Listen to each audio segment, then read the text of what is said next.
પાઠશાળા પચકાણ વિધિ વિચાર શ્રદ્ધા કેવલી ભગવંતે ઉપદેશેલા સર્વ પચકાણો મોક્ષ માર્ગના સાધનભૂત છે એવી દ્રઢ શ્રદ્ધા. જ્ઞાન પચકાણ વિષયક સર્વ બાબતોના જાણકાર થવું. વિનય ગુરુ વંદન કરવાથી ગુરુનો વિનય થાય છે. ગુરુના વિનય બહુમાનપૂર્વક જ પચખાણ આરાધવું. અનુભાષણ પચખાણ લેતી વખતે ઉપયોગ રાખી ગુરુ મહારાજ પચક ખાઈ બોલે ત્યાં પચક ખામી અને વોસી રહી બોલે ત્યાં વોસી રામી બોલવું. અનુપાલન સંકટ સમય પણ પચકાણ ભાંગ્યા વિના સંપૂર્ણ સાવધાનીથી પાળવું. ભાવ માયાશલ્ય મિથ્યાત્વ શલ્ય નિયાણ શલ્ય રાખ્યા વિના સકામ નિર્જરા થાય તેમ ખરા ભાવથી પચકાણ પાળવા તત્પર રહેવું. પચકાણની આ 6 શુદ્ધિ છે તે જાળવવાથી પચકાણનું વાસ્તવિક ફળ પામી શકાય છે. પર્વ તિથિએ યથાશક્તિ ઉપવાસ આયંબિલ વગેરે પચકાણ કરવું જોઈએ. પચકાણ વિનય વિવેક સહિત વિધિપૂર્વક અને સમયસર લેવું જોઈએ. પચકાણ લેતી વખતે 2 હાથ જોડવા ઉપરાંત માથું સહેજ નમાવેલું રાખવું જોઈએ. કોઈ પણ પચકાણ આપણો તેમજ દેવ અને ગુરુ આ ત્રણની સાક્ષીએ કરવું જોઈએ. આત્મસાક્ષી સવારમાં સૂર્યોદય પહેલાં ઉઠીને તરત જ પોતાની જાતે પચકાણ લઈએ અથવા ધારીએ તે આત્મસાક્ષીએ પચકાણ કર્યું કહેવાય. દેવ સાક્ષી દેરાસરમાં કે અન્યત્ર પ્રભુજી સમક્ષ ઈચકાળી ભગવાન પસાઈ કરી પચકાણનો આદેશ દેશો છે એમ બોલીને ગુરુ મહારાજના મુખેથી વડીલ શ્રાવકના મુખેથી કે આપણી જાતે પચકાણ લઈએ અથવા ધારીએ તે દેવ એટલે ભગવાનની સાક્ષીએ પચકાણ કર્યું કહેવાય. ગુરુ સાક્ષી જયણાપૂર્વક ઉપાશ્રય જઈ વિનય વિવેક અને બહુમાન સહિત વિધિપૂર્વક વંદન કરી ગુરુ મહારાજ પાસે પચકાણ લઈએ તો ગુરુની સાક્ષીએ પચકાણ કર્યું કહેવાય. એકવાર પાણી પી લીધું હોય કે કાંઈ પણ ખાઈ લીધું હોય પછી નવકાશી આદિ કાળ પચકાણ લેવાય નહીં. સવારના પચકાણ આત્મસાક્ષીએ સૂર્યોદય પહેલાં લઈ લેવા જોઈએ. પચકાણનો પાઠ ન આવડતો હોય તો મારે આજે અમુક પચકાણ છે એમ મનમાં ધારણા કરી લેવી જોઈએ. પચખાણમાં ઉગય સૂર્ય અને સૂર્ય ઉગય આમ 2 પ્રકારના પાઠ આવે છે. જે પચકાણમાં ઉગે સૂર્ય પાઠ આવે છે તે પચકાણનો સૂર્યોદય પહેલાં લેવાથી કે ધારવાથી જ શુદ્ધ ગણાય છે. જે પચકાણમાં સૂર્ય ઉગે પાઠ આવે છે તે પચકાણનો સૂર્યોદય પછી પણ લઈએ કે ધારી શકાય છે. ઉગય સૂર્ય અને સૂર્ય ઉગે એ બંને પાઠમાં સૂર્યોદયથી પ્રારંભીને એ અર્થ સમાન હોવા છતાં ક્રિયાવિધિનો તફાવત હોવાથી એ બંને પાઠનો ભેદ સાર્થક અર્થાત કારણવાળો છે. પચકાણ લેવામાં લેનારનો ઉપયોગ અર્થાત ધારેલું પચકાણ જ પ્રમાણ છે પણ પચકાણનો પાઠ બોલવામાં થતી અક્ષરની ભૂલ પ્રમાણ નથી. અક્ષરની ભૂલ થઈ હોય એટલે કે ચોવિયાર ઉપવાસ લેતી વખતે પાઠમાં ચોવિયારને બદલે તિવિયાર બોલાઈ જાય અથવા તિવિહાર ઉપવાસ લેતી વખતે પાઠમાં ચોવિયાર બોલાઈ જાય. એકાસનને બદલે બિયાસણ અને બિયાસણને બદલે એકાસન પાઠ ભૂલથી બોલાઈ જાય. આમ ફેરફારવાળા પાઠ બોલવા છતાં પણ પચકાણ તો લેનારે જ ધાર્યું હોય તે જ પ્રમાણ ગણાય છે. પચકાણનો અર્થ ત્યાગ છે. પચકાણ કરવાથી મન દ્રઢ થાય છે. સવારના પચકાણ સૂર્યોદયથી શરૂ થતા હોય છે અર્થાત પચકાણનું પાલન સૂર્યોદયથી શરૂ થઈ જાય છે. માટે સૂર્યોદય થઈ ગયા પછી પચકાણ જેટલું મોડું લેવાય કે ધરાય તેટલો લાભ ઓછો થાય છે. આપણે જે પચકાણ કરવું હોય તે પચકાણનો લાભ આપણને પૂરેપૂરો મળે તે માટે સૂર્યોદય પૂર્વે લેવા યોગ્ય પચકખાણ સૂર્યોદય પહેલાં જ લઈ લેવું જોઈએ અથવા ધારી લેવું જોઈએ. નવકારસી પોળીસી વગેરે કાળ પચકાણ જો સૂર્યોદય પહેલાં ઉચર્યું હોય કે ધાર્યું હોય તો શુદ્ધ થાય તે સિવાય નહીં. બાકીના પચખાણ સૂર્યોદય પછી પણ કરાય છે. નવકારસી જો સૂર્યોદય પહેલાં ઉચરેલી હોય તો પૂરી થયા પછી પણ પોળીસી ષાળપોળસી વગેરે કાળ પચકાણ પણ જે પચકાણનો જેટલો કાળ છે તેની અંદર કરાય છે. નવકારસી ઉચ્ચાર્યા વગર સૂર્યોદય પછી કરેલું કાળ પચકાણ શુદ્ધ થતું નથી. જો સૂર્યોદય પહેલાં નવકારસી વિના પોળીસી આદિ પચકાણ કર્યા હોય તો તે પચકાણની પૂર્તિ ઉપર પચકાણ પૂરું થયા પછી બીજું કાળ પચકખાણ કરવામાં આવે તો તે શુદ્ધ થતું નથી પણ તે પૂરું થયા પહેલાં કરવામાં આવે તો જ શુદ્ધ થાય છે એવો વૃદ્ધ વ્યવહાર છે. નવકારસીનું પચકાણ નવકાર બોલીને પારવામાં આવે છે માટે આને નવકારસીનું પચકાણ કહેવાય છે. નવકારસીનું પચકાણ કરનાર નવકાર ગણ્યા વિના ભોજન કરે તો તેને પચકાણનો ભંગ થાય છે કેમ કે પચકાણના પાઠમાં નવકાર ગણવાની સ્વીકારેલું છે. નવકારસીનું પચકાણ સૂર્યોદય પહેલાં ધારી લેવું જોઈએ તો જ તે શુદ્ધ ગણાય. સૂર્યોદય પછી ધાર્યું હોય તો શુદ્ધ ગણાય નહીં. તેનો લાભ ઘટે યથાર્થ ફળ મળે નહીં. નવકારસીનું પચકાણ સૂર્યોદય પહેલાં ધાર્યું ન હોય તો નવકારસીના પચકાણનો સમય વીતી ગયા પછી નવકારસીનું પચકાણ કરવું યોગ્ય નથી. રાત્રે 12 વાગ્યા પછી ખાધું પીધું ન હોય તો જ સવારે નવકારસીનું પચકાણ કરી શકાય. નવકારસી એ રાત્રિ ભોજનના ત્યાગનું તિર્યન એટલે તરસો ભાગ છે અર્થાત તેને ગઈ રાત્રિના ચોવિયાર પચકાણનું તિર્યન એટલે કાંઈક અધિક કરવારૂપ ગણ્યું છે. વર્તમાન કાળે 16 ઉપવાસથી વધુ મોટો પચકાણ આપવાની સમાચારી નથી. નવકાશીથી માંડીને 16 ઉપવાસ સુધીના પચકાણમાંથી પોતાને જે પચકાણ કરવું હોય તે નક્કી કરીને મારે આજે અમુક પચકાણ છે એમ પોતાની જાતે પ્રગટપણે કે મનમાં બોલવું તેને પચકાણ ધાર્યું કહેવાય.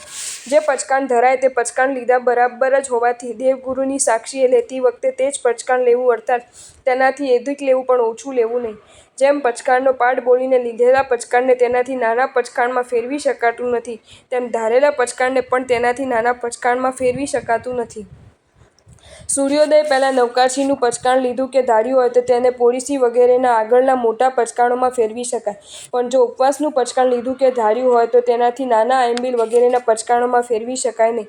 અર્થાત લીધેલા કે ધારેલા પચકાણને તેનાથી મોટા બીજા કોઈ પણ પચકાણમાં ફેરવી શકાય પણ તેનાથી નાના બીજા કોઈ પણ પચકાણમાં ફેરવી શકાય નહીં. ધારણા ઉપવાસ આદિ કોઈ પણ એક જ પચકાણની થાય પણ એક સાથે 2-3 પચકાણની થાય નહીં. દાખલા તરીકે મારે આજે કયું પચકાણ કરવું તેનો વિચાર કરું છું. થશે તો આંબીલ કરીશ, નહીં તો એકાશનું કે બિયાસનું કરીશ. આમ એક સાથે 2-3 પચકાણની ધારણા કરી શકાય નહીં. આવી ધારણા કર્યા પછી શક્તિ હોવા છતાં એકાશનું કે બિયાસનું કરવામાં આવે તો આંબીલના પચકાણનો ભંગ થયો ગણાય. અર્થાત નાના મોટા 2 પચકાણ એક સાથે ધારવામાં આવે પછી નાનું પચકાણ કરવામાં આવે તો મોટા પચકાણનો ભંગ થયો ગણાય. પણ સવારથી પચકાણ બિયાસનાનું નાનું જ લીધું કે ધાર્યું હોય અને બિયાસનું કરવામાં આવે તો એકાશના કે આંબીલના મોટા પચકાણનો ભંગ થાય નહીં.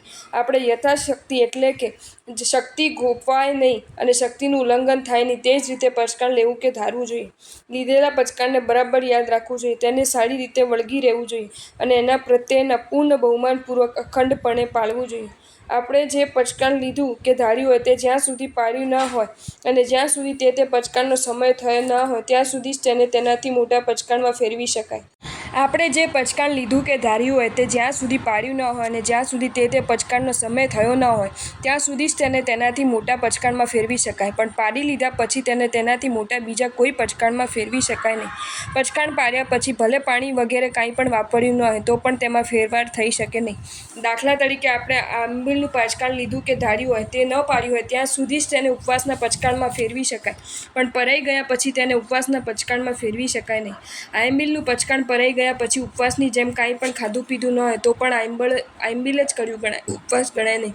તિવિયાર ઉપવાસ આંબીલ એકાશનું કે બિયાસનાનું પચકાણ ધારતી વખતે તેની સાથે પોળીસી, સાડપોશી, પૂરીમૂડ વગેરે પચકાણમાંથી પોળીસી વગેરે જે પચકાણ કરવું હોય તે પણ ધારવું જોઈએ. જે પચકાણ કર્યું હોય તેનાથી આગળનું પચકાણ કરવાની ભાવના થાય ત્યારે પૂર્વે કરેલું પચકાણ પાડવાનો સમય થાય તે પહેલાં કરી લેવું જોઈએ. દાખલા તરીકે સૂર્યોદય પહેલાં નવકાશીનું પચકાણ લીધું કે ધાર્યું હોય અને તેમાં આગળ વધી પોળીસીનું પચકાણ કરવાની ભાવના થાય તો તે મોડામાં મોડું નવકાશીનું પચકાણ આવવાના સમય પૂર્વે અર્થાત સૂર્યોદય પછીની 2 ઘડી 48 મિનિટ પૂરી થતાં પહેલાં લઈ લેવું જોઈએ અથવા ધારી લેવું જોઈએ. તો જ તે શુદ્ધ પોળીસીનું પચકાણ ગણાય. સાડપોળીસી આદિના પચકાણ તે પચકાણના સમયને થોડી વાર હોય ત્યારે પણ લઈ શકાય છે અથવા ધારી શકાય છે. પરંતુ આમાં એટલું ખાસ સમજી લેવાનું કે નવકાશીનું પચકાણ સૂર્યોદય પૂર્વે ધારવાને બદલે સૂર્યોદય પછી ધાર્યું હોય તો એમાં આગળ વધીને કરેલા બધા પચકાણ અશુદ્ધ ગણાય છે.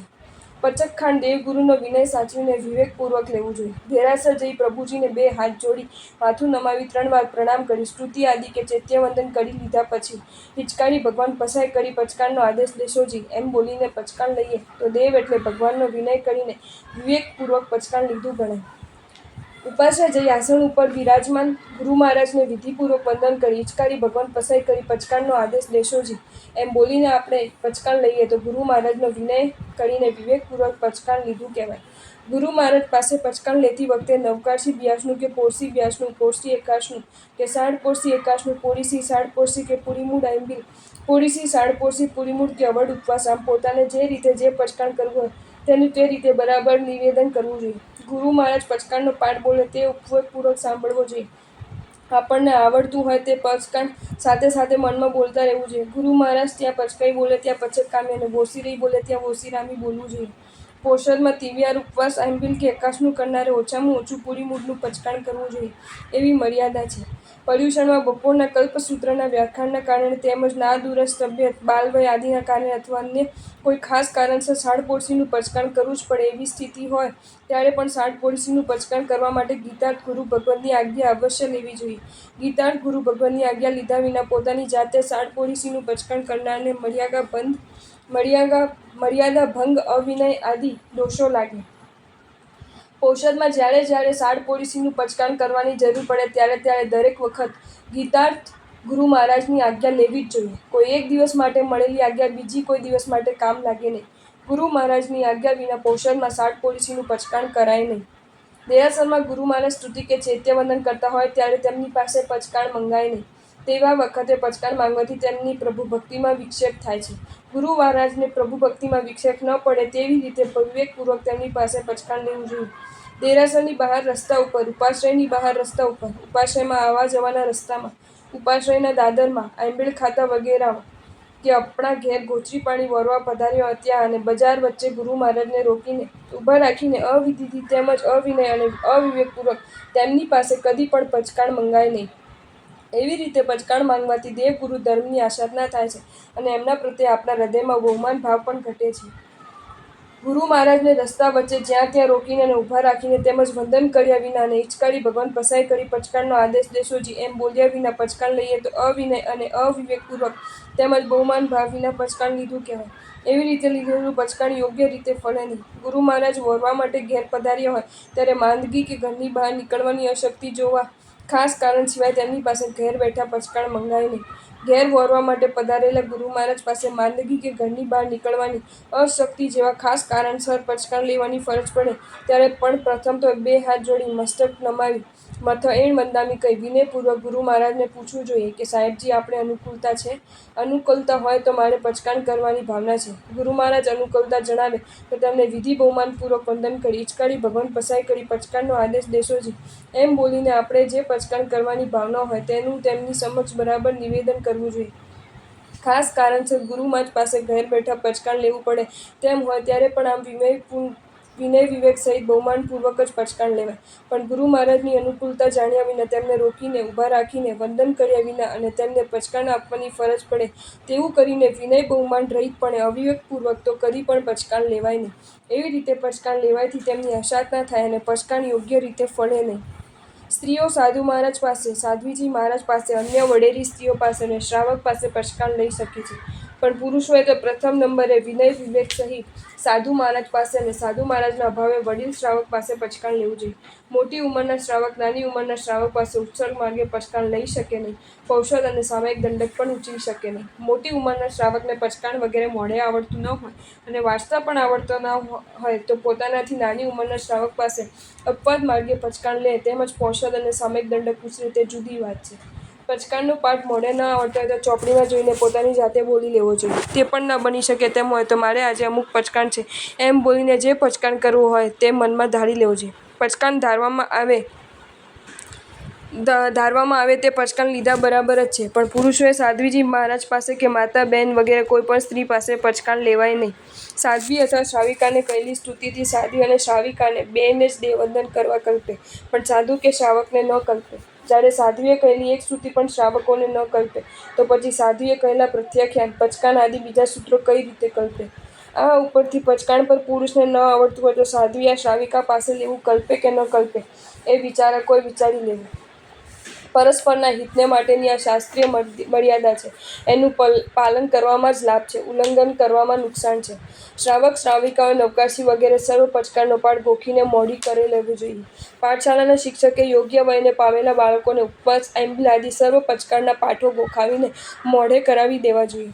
નાના બાળકોને તેમની યોગ્યતા મુજબ નવકાશી, પાણહાર, ચોવિહાર, તિવિહાર અને અભિગ્રહના પચકાણનો પાઠ ગોખાવીને મોઢે કરાવી દેવા જોઈએ. નવકાશી, પોળીસી વગેરે પચકાણ આપણા ગામના સ્થાનિક સૂર્યોદય પ્રમાણે કેટલા વાગે આવે તે ચોક્કસપણે જાણી લેવું જોઈએ. આપણા ઘડિયાળ પણ સૂર્યોદય સાથે મેળવેલી હોવી જોઈએ. નવકાશી આદિના પચકાણ તેનો સમય થયા પહેલાં જ પરાઈ ન જાય તેની ખાસ કાળજી રાખવી જોઈએ. પચકાણ સ્થિર આસને બેસીને જ પાડવું જોઈએ. આંબિલ એકાસનું અને બીજું બીયાસનું કરી લીધા પછી મુખ શુદ્ધિ કરીને તિવિહારનું પચકાણ કરવું જોઈએ. પચકાણનો પાઠ ન આવડતો હોય તો મારે તિવિહારનું પચકાણ છે એમ બોલીને ધારી લેવું જોઈએ. પછી ગુરુ મહારાજ પાસે જઈને વંદન કરી લેવું જોઈએ અને સાંજે સૂર્યાસ્ત પહેલાં પાણી ચૂકવ્યા પછી તરત જ પાણહારનું પચકાણ કરી લેવું જોઈએ અથવા ધારી લેવું જોઈએ.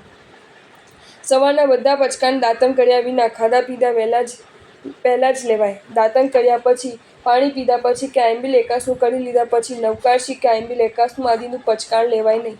પ્રથમ તીર્થપતિ શ્રી ઋષભદેવ ભગવાનના શાસનમાં વધારેમાં વધારે 12 માસના વચલા 22 તીર્થંકરોના શાસનમાં 8 માસના અને ચરમતીર્થપતિ શ્રી મહાવીર પરમાત્માના શાસનમાં 6 માસના ઉપવાસ કરી શકાય છે. છઠ અઠમ આદિના મોટા પચકાણ કરનારે તે પચકાણ ચાલુ હોય ત્યાં સુધી બીજા દિવસથી રોજ કોરીસી સાટપુરસી આદિ સહિત પાણહારનું પચકાણ લેવું જોઈએ. જુદું જુદું પચકાણ લેનારા ઘણા હોય ત્યારે નવકાશીથી માંડીને આયંબિલ સુધીના બધા પચકાણ એક સાથે જપાય છે, કારણ કે આયંબિલના પચકાણમાં તેનાથી નાના બધા પચકાણ સમાય છે. વર્તમાનમાં એક સાથે વધારેમાં વધારે 16 ઉપવાસના પચકાણ આપવાની મર્યાદા છે. એક ઉપવાસથી માંડીને 16 ઉપવાસ સુધીના તથા પાનહારના પચકાણ સમૂહમાં એક સાથે જપાય છે. માટે જુદા જુદા પચકાણવાળા બધાએ ગુરુ મહારાજ પાસે અલગ અલગ પચકાણ નહીં માંગતા સમૂહમાં એક સાથે જ લઈ લેવા જોઈએ. દરેકે પોતાને કરવાનું પચકાણ મનમાં ધારી લેવું જોઈએ. પોતે ધારેલું પચકાણ જ પોતાને લાવે. પર્યુષણ જેવા મહાપર્વના દિવસોમાં તો ગુરુ મહારાજને શ્રમ ન પડે, તેમનું ગળું બેસી ના જાય તે માટે સૌએ સમૂહમાં જ પચકાણ લેવા જોઈએ. દરેકે છૂટાછેટા લેવા યોગ્ય નથી. મુઠ્ઠી સંયમ પચકાણ શ્રાવક માટે બહુ ઉપયોગી અને ઘણું ફળ આપનારું છે. મુખ શુદ્ધિ કરી મુઠ્ઠી પચકાણ લેવું જોઈએ. પછી જ્યારે પણ કંઈ ખાવું પીવું હોય ત્યારે સ્થિર આસને બેસી મુઠ્ઠી વાળી નવકાર ગણી પચકાણ પાડી ખાઈ પી શકાય. ખાઈ પી લીધા પછી મુખ શુદ્ધિ કરીને ફરીથી મુઠ્ઠી પચકાણ લેવું. આ પચકાણથી ખાવા પીવાના સમય સિવાય આખો દિવસ પચકાણમાં અર્થાત વિરતિમાં રહે છે. વિરતિનો લાભ બહુ મોટો છે. દરરોજ એકવાર ભોજન કરનારને દર માસે 29 ચોવિયારનો ઉપવાસનો અને 2 વાર ભોજન કરનારને 28 ચોવિયાર ઉપવાસનો લાભ મળે છે. પચકાણ એ એક પ્રકારની વિરતિ છે. પચકાણ વગર દિવસોના દિવસો કે મહિનાના મહિના ખાધા પીધા વગર પસાર થઈ જાય તો પણ પચકાણરૂપ વિરતિ નહીં હોવાથી અવિરતિના પાપ જતા નથી. માટે ઉપવાસ આદિ પચકાણ કરવાની અનુકૂળતા આદિ ના હોય ત્યારે પ્રવર્તમાન દ્રવ્ય ક્ષેત્રકાળ આદિની અનુકૂળતા મુજબ જે વસ્તુનો ત્યાગ વગેરે કરવાની ભાવના હોય તેનું ગીતાર્થ ગુરુ ભગવંત સમક્ષ બરાબર નિવેદન કરીને ધારણા અભિગ્રહનું પચકાણ કરતા રહેવું જોઈએ. પચકાણ વિધિપૂર્વક લેવું જોઈએ અને સંપૂર્ણ સમય સુધી પાળવા તત્પર રહેવું જોઈએ. લીધેલું પચકાણ વારંવાર યાદ કરવું જોઈએ. પચકાણનો સમય પૂરો થાય, મારે અમુક પચકાણ પૂરું થયું એમ વિચારવું જોઈએ. પચકાણ પાડતી વખતે લીધેલું પચકાણ યાદ કરવું જોઈએ અને ભોજન કરતા પહેલા પણ યાદ કરવું જોઈએ. તે વખતે યાદ નહીં કરવાથી કોઈવાર પચકાણનો ભંગ થઈ જવા સંભવ છે. લીધેલા પચકાણનો પ્રમાદથી કે અજાણતા ભંગ થઈ જાય તો ગીતાર્થ ગુરુ મહારાજ પાસે આલોચના પ્રાયશ્ચિત કરી દોષનું નિવારણ કરી શુદ્ધિ કરી લેવી જોઈએ. પચકાણ લઈને તે પાળવાની ભાવનાવાળાના પચકાણનો અજાણતા ભંગ થઈ જાય તો તેને પ્રાયશ્ચિત ઓછું આવે છે, પણ તૂટી જવાના ભયથી પચકાણ નહીં કરનારને પ્રાયશ્ચિત મોટું આવે છે. માટે તૂટી જવાનો ભય રાખ્યા વિના પાળવાની દ્રઢ ભાવના રાખીને યથાશક્તિ પચકાણ અવશ્ય કરવું જોઈએ. પચકાણ સંબંધી આ સિવાયની આગાર અપવાદ આદિ વિશેષ બાબતો ગીતાર્થ ગુરુ ભગવંતો પાસેથી જાણી લેવી જોઈએ.